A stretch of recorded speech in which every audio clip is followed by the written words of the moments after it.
Ma'am, you need to leave right now. Guests only. The words came out sharp, cold, and final.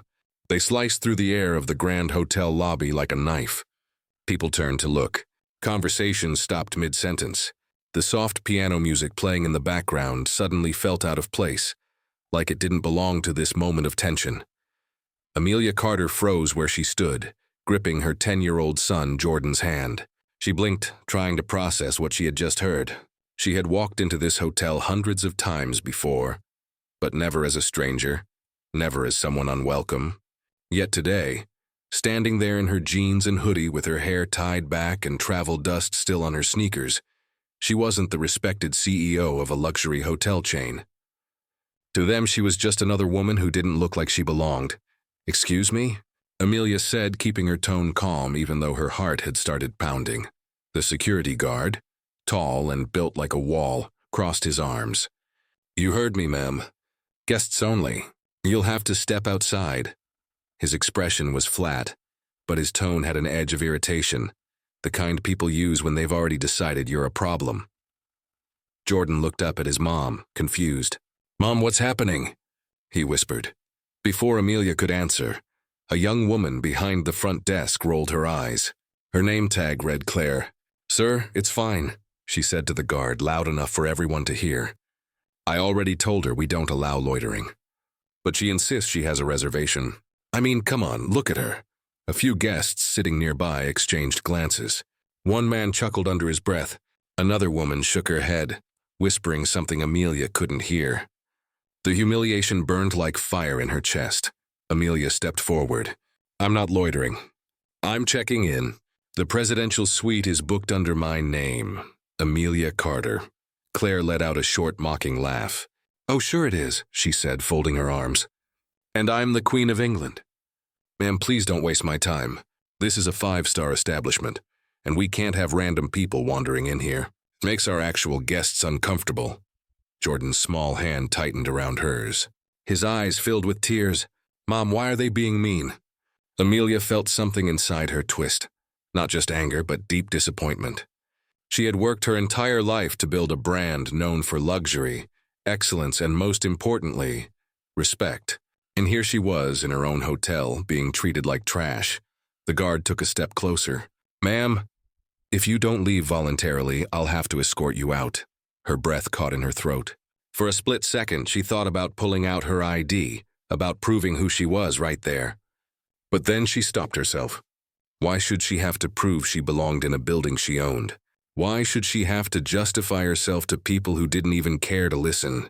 "I'm not leaving," she said quietly. Claire smirked. "Then I'll call the police." Amelia's jaw clenched. Around them, a few guests started recording with their phones, eager for drama. Jordan's face crumpled and he whispered, "Mom, please, let's just go." That broke her. She didn't want her son to see her lose her temper. She didn't want him to see how ugly prejudice could be. So she took a deep breath, turned to the guard, and said, "Fine, we'll go." He nodded, satisfied, as if he'd just done something noble. He didn't even say sorry. As they stepped outside, the cold breeze hit her face. Jordan looked up at her, his voice trembling. "Mom, why did they treat us like that? You said this was your hotel." Amelia knelt down, brushing a tear from his cheek. "It is, sweetheart," she whispered. "They just don't know it yet." He frowned.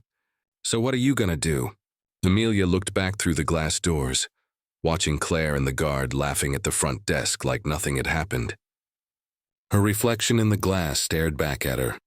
The reflection of a woman who had fought her way to the top of an industry that didn't expect her to make it. She wasn't just a CEO. She was a mother, a fighter, a woman who refused to be disrespected in her own empire. She took out her phone, her fingers trembling slightly, but her voice calm and sharp. "I'm going to make a call," she said. "And in 9 minutes, everything is going to change." Jordan blinked. 9 minutes? Amelia smiled, though there was fire in her eyes now. That's all the time it'll take to remind them who they're dealing with. Behind her, the gold-plated hotel logo gleamed under the sunlight. The Royal Crest Hotel. Her hotel. Her brand. Her name. And inside, completely unaware, the staff who had just humiliated her had no idea they were about to lose everything. Out of security, looking confused. and the front desk supervisor, who clearly had no idea what was coming. "Good afternoon," Amelia said smoothly, holding her phone steady so they could see the hotel behind her. "Can you see where I'm standing?" The regional manager nodded cautiously. "Yes, ma'am. That's the main entrance of the Royal Crest. Are you visiting the property today?" Amelia's lips curved into a tight smile. "Visiting? No, I was visiting, but your staff decided I wasn't welcome. They kicked me and my son out. Apparently, I don't look like the kind of person who could afford to stay here." The three faces on the screen froze in disbelief. The manager's voice trembled. "Ms. Carter, I don't understand. You mean that—" "Yes," she interrupted. "Your front desk receptionist and one of your security guards escorted me out like I was trespassing. I didn't even get the chance to say my name before they decided I didn't belong." The head of security rubbed his forehead. "That's unacceptable, ma'am. I assure you we'll take disciplinary action immediately." Amelia's tone turned firm. "No, I'll take action. You'll just make sure everyone's there to witness it. I'll be walking back inside in exactly 4 minutes. I suggest you all be prepared." Before any of them could respond, she ended the call. Jordan tugged her sleeve again. "Mom, what are you going to do?" Amelia looked down at him, her expression calm, almost serene. "I'm going to remind them whose name is on that building." He blinked. "Yours?" She nodded, her eyes glinting. "That's right. And I want you to remember something, Jordan. Never let anyone make you feel like you don't belong somewhere just because they can't see your worth. Sometimes people have to be shown who you are." Jordan smiled weakly, trying to be brave. "Are they going to get in trouble?" Amelia straightened her posture, tucking her phone back into her pocket. "They're about to learn a lesson that will change the way they treat people for the rest of their lives." She turned back toward the tall glass doors, her reflection now standing side by side with the hotel's golden logo. The Royal Crest Hotel. Luxury. Legacy. Leadership. 9 minutes ago, she had been humiliated. 9 minutes ago, they saw her as someone who didn't belong. But in just a few moments, every person inside was going to find out the truth. That the woman they had thrown out in judgment was the very woman who signed their paychecks. And when she walked back in, she wasn't walking in as a guest. She was walking in as the boss, and this time no one was going to stop her. Amelia took a deep breath and pushed open the heavy glass doors of the Royal Crest Hotel. The lobby that had just thrown her out now fell into a hush as her sneakers clicked against the polished marble floor. Every step she took was deliberate, steady, powerful. She wasn't angry anymore. The anger had cooled into something sharper. Purpose. The same security guard who had escorted her out earlier was standing by the entrance. When he saw her, he frowned, immediately stepping forward. "Ma'am, I told you." She raised her hand slightly, silencing him without a word. There was something in her eyes now, a quiet authority that made him hesitate mid-sentence. Before he could finish, 3 sleek black SUVs pulled up right outside the glass doors. The doors opened, and out stepped several people in suits. Amelia's assistant Marcus, her regional director, a legal officer, and 2 members of her corporate team. The staff and guests looked on in confusion as they walked in behind her like an entourage following a world leader. The sound of camera shutters and whispering spread across the lobby. "Wait, who is she?" someone murmured. "I think she owns the place," another whispered. Amelia's assistant caught up to her, tablet in hand. "Ms. Carter, the regional manager and HR are both on standby," he said quietly. "Good," Amelia replied, her voice calm but unmistakably commanding. "Let's begin." The hotel manager, a middle-aged man in a navy blue suit, came rushing out from the back office, nearly tripping over himself. His face was pale, eyes wide with panic. "Ms. Carter, I had no idea you were coming. I'm so sorry, I wasn't informed." "You weren't supposed to be informed," Amelia interrupted, her voice even but cold. "It was a surprise visit. Unfortunately, your staff turned it into a very different kind of surprise."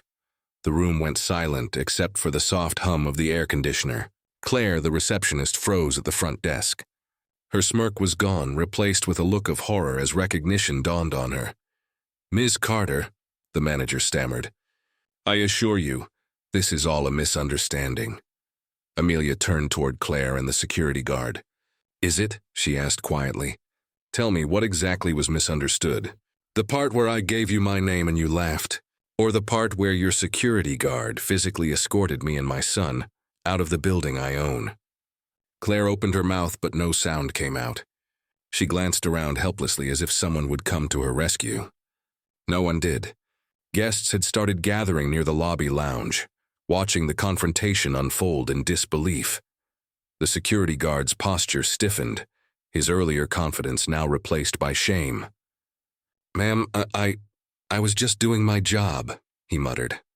"Your job," Amelia repeated slowly, "is to make guests feel safe and respected, not to humiliate people based on assumptions." She walked to the front desk and stood behind it, where Claire had been sitting earlier. The hotel's employee system was still open on the monitor. Amelia typed her credentials, and within seconds, her name and title appeared boldly on the screen. Amelia Carter, Chief Executive Officer, Royal Crest Hospitality Group. The gasp that followed was almost audible. Guests leaned forward. Staff members stood frozen. Claire's knees seemed to buckle. "Now," Amelia said calmly, turning to the manager, "let's make sure everyone knows exactly who I am. This hotel, along with 7 others across the country, is under my ownership. My name is on every deed, every contract, every payroll check you issue. So before you talk about who belongs here and who doesn't, remember that every single person in this building works, because I allow it." The manager's mouth opened and closed like a fish gasping for air. "Ms. Carter, please understand, I'll take full responsibility for this." She shook her head slowly. "No, you won't take responsibility. You'll take notes, because you're about to witness what accountability looks like." She turned to Marcus. "Get HR on the line." Within seconds, Marcus was holding up a tablet with HR on a live call. Amelia looked directly at the camera. "Effective immediately. Terminate employment for front desk attendant Claire Foster, security guard Jacob Hill, and front desk supervisor Lillian Nguyen. They are relieved of duty, and their access to all hotel systems should be revoked within the next 10 minutes. Claire's eyes widened as tears filled them. "Please, Ms. Carter, I didn't mean—" Amelia's voice didn't waver. "You didn't mean to, but you did. And that's the point. Every day, people like me walk into places where they're treated like they don't belong, because of their color, their clothes, or their silence. But today you made that mistake with the wrong person." Her words hung in the air like thunder after lightning. The guests began to murmur. Some clapped quietly. Some looked embarrassed, forever doubting her. Jordan stood beside his mother, small but proud, watching her reclaim her dignity with poise and power. The security guard dropped his head. Claire covered her face, sobbing quietly. Amelia didn't smile, didn't gloat. She wasn't here to humiliate, she was here to teach. "Let this be a reminder to everyone in this room," she said, looking around. "Respect isn't about who you think someone is. It's about treating everyone like they matter, because you never know who's standing in front of you." Then, turning back to her assistant, she added softly, "Send an internal memo company-wide. Every Royal Crest employee will attend mandatory inclusivity and hospitality training starting tomorrow morning. We don't build empires on arrogance, we build them on empathy." Marcus nodded immediately. Finally, Amelia looked down at Jordan, who smiled at her shyly. "You okay now, sweetheart?" He nodded. "Yeah, you showed them, Mom." Amelia smiled, brushing his hair back. "No, baby?" I reminded them. As she stood tall in the center of her own lobby, the very place that had tried to push her out, the air seemed to shift. People saw her differently now, not just as a powerful woman, but as a symbol of strength, grace, and justice. And for the first time since walking in that morning, Amelia felt the space truly belonged to her again. The lobby was still quiet when Amelia took a slow breath and looked around. The weight of her authority filled the air like electricity before a storm. Every pair of eyes in the room was fixed on her, the guests, the employees, even the bellboys who had stopped mid-step with luggage carts. You could almost hear the sound of hearts beating, waiting to see what this woman, the woman they had just thrown out, would do next. She stepped behind the front desk again, her movements calm, deliberate. Her fingers glided over the keyboard, opening the staff communication portal. The company's internal system lit up with her name and title. Amelia Carter, CEO, Royal Crest Hospitality Group. The glowing letters on the screen silenced whatever whispers were left. Her power wasn't just in her words anymore. It was undeniable proof, written in digital ink for everyone to see. She turned to face the crowd, her voice smooth but commanding.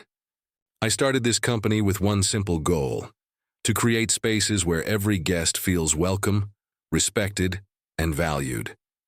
I built this brand from scratch through hard work, sacrifice, and a belief that kindness matters more than luxury. But today I walked into my own hotel and was treated like I didn't belong, not because of what I said or did, but because of what I looked like. Her words struck the staff like a thunderclap. The manager's shoulders slumped. The security guard stared at the floor. Claire stood frozen, pale and trembling, tears gathering in her eyes. I could stand here and lecture you about professionalism, Amelia continued, her tone still measured. But that won't change what happened. What will change it is accountability. She looked at HR on the tablet screen. Make sure the termination letters are processed immediately, and send a memo to all hotel branches. Effective today, no employee remains at Royal Crest if they can't treat people with basic human respect. The HR officer on the screen nodded quickly, eyes wide. Understood, Miss Carter. Amelia turned back to Claire, who was openly crying now. Please, Miss Carter, I didn't mean to insult you, Claire said between sobs. I swear I didn't know. That's exactly the problem, Amelia interrupted gently but firmly. You didn't know because you didn't care to know. You didn't bother to ask. You looked at me and made a decision in 5 seconds, and those 5 seconds showed me exactly who you are. I don't need people like that representing my company. The silence that followed was heavy. Jordan, standing beside his mother, watched her with awe. His small hand reached for hers and she squeezed it, drawing strength from him. Then Amelia's voice softened slightly. I'm not here to destroy anyone's life. I'm here to make sure no one else experiences what I did today. Because this humiliation happens to people every single day. To mothers, fathers, children, business owners, students. And most of them don't have the power I have to fight back. But I do. And I will, the crowd murmured again. Not with gossip this time, but with something that felt like admiration. Some of the guests even clapped quietly. Others nodded in agreement. Amelia turned her attention to the rest of the employees who were standing in a nervous line by the elevators. To the rest of you, she said, this is not a witch hunt. I don't want fear in my hotels, I want pride. I want you to look at every guest and see a person, not a paycheck. When you wear that name tag, you represent Royal Crest. But more importantly, you represent what hospitality should mean. And that begins with respect. Her assistant Marcus stepped forward, whispering softly, Would you like me to clear the lobby, ma'am? She shook her head. No, let them stay. They need to hear this. Amelia turned to the onlooking guests. I owe all of you an apology as well. You came here expecting excellence, and instead you witnessed ignorance. But I promise you this, it won't happen again. Not here, not in any Royal Crest property. The guests responded with polite applause, some smiling, some clearly moved. Then she knelt down next to Jordan again, the hard edges of her expression softening into warmth. You see, sweetheart, respect isn't just about titles or uniforms. It's about how we treat people when we think no one's watching. Jordan nodded thoughtfully. So, you fired them because they were mean. She smiled faintly. Not just because they were mean. Because they forgot what this company stands for. If we let people treat others like that, then we're no better than the ones who made us feel small. He tilted his head. But you didn't look small, Mom.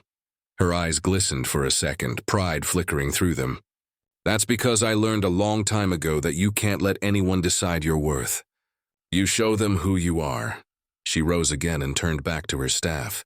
From this day forward, every single employee, from the front desk to the boardroom, will go through empathy and inclusivity training. Not just as a formality, but as a requirement. If you want to work for Royal Crest, you must live by its values. The manager stepped forward hesitantly.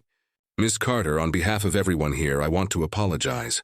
I failed to lead by example. I take full responsibility. Amelia studied him for a moment, then nodded slowly. Apology accepted. But let's be clear, I don't want apologies. I want change. Yes, ma'am, he said quietly. She turned back to the audience one last time, her voice strong and clear. Respect costs nothing, but losing it can cost you everything. Her words hung in the air like a final echo of truth. As she and Jordan turned to leave the front desk, the tension in the room shifted. It was no longer fear, it was respect. Real earned respect. The kind that didn't come from titles or money, but from strength, fairness, and grace under pressure. Jordan squeezed her hand again. "Mom, are you okay now?" She looked down at him, smiling. "I'm more than okay, sweetheart. Today, I didn't just remind them who I am. I reminded myself what I stand for." And as they walked toward the elevators, the sound of applause rose behind them, not loud or dramatic, but genuine.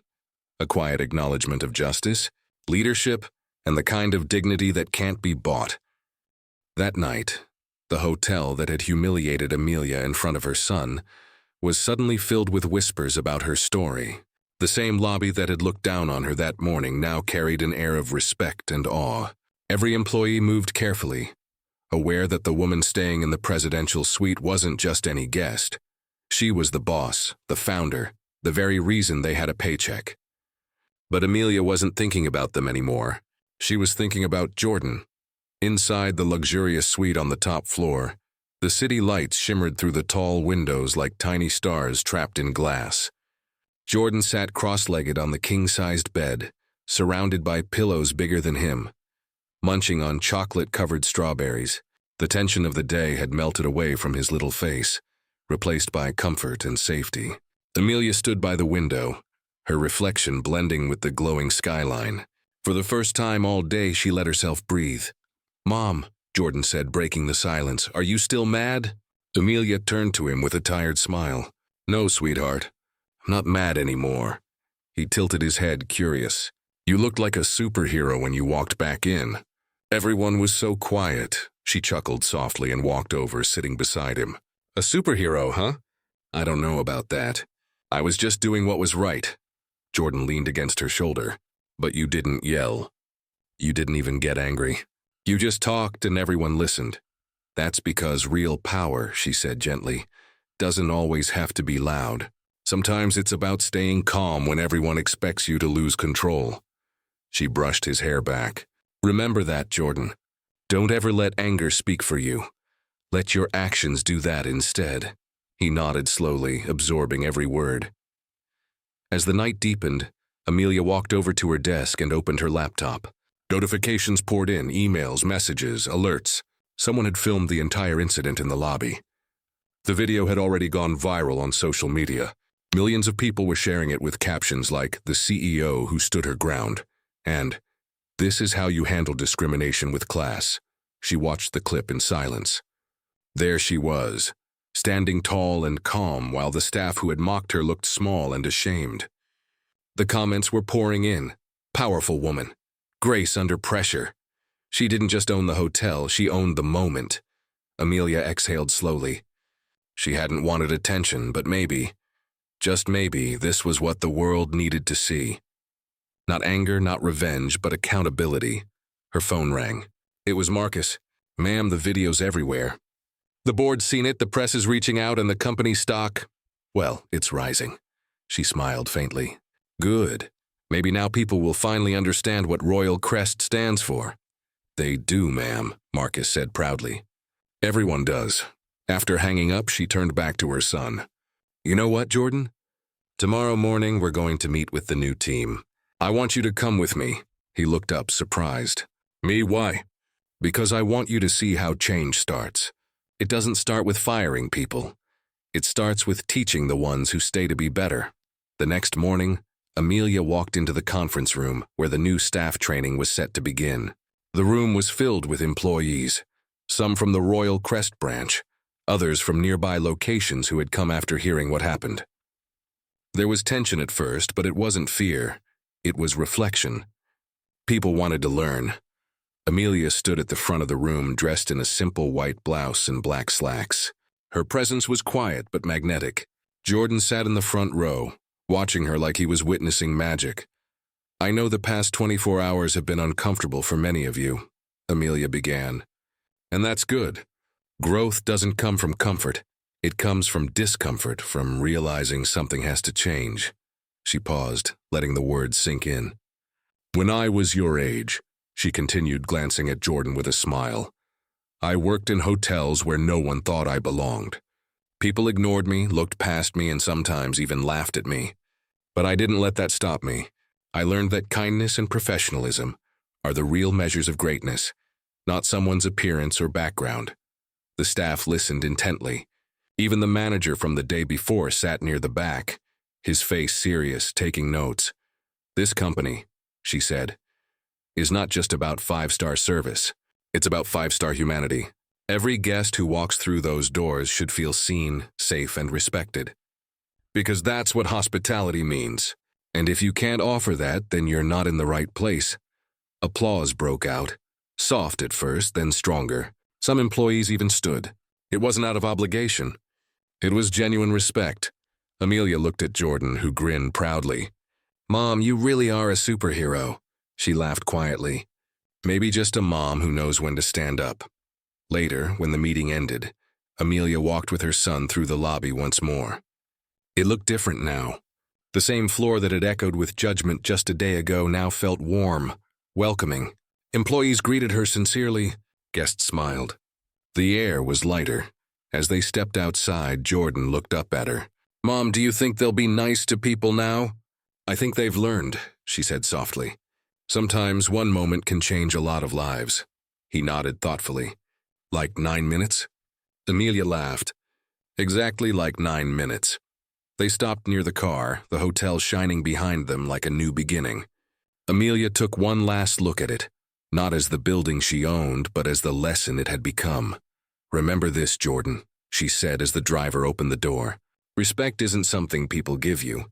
It's something you carry with you. And when you walk tall, the world learns to rise to your level. He smiled, holding her hand. You're the best, Mom. Amelia smiled back, her eyes reflecting both pride and peace. No, sweetheart. Today we both were. And as the car pulled away, the Royal Crest Hotel stood tall in the background, not just as a symbol of luxury, but as a place forever changed by one woman's courage to demand dignity, not just for herself, but for everyone who walked through its doors.